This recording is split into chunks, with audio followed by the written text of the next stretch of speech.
Hi, I'm Carlo with Landscape Pros. Today we're out at a new construction gated community doing a little work for one of our builder clients.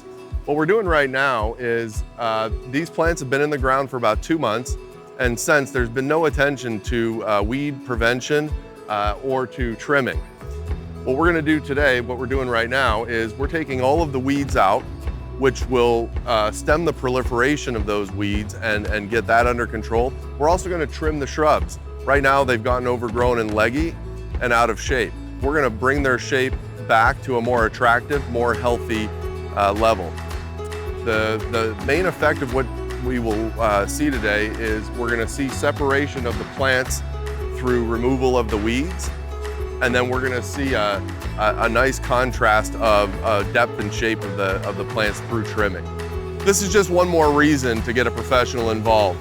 Again, when you have some landscape work you need done, don't leave it to chance. Call the pros, Landscape Pros.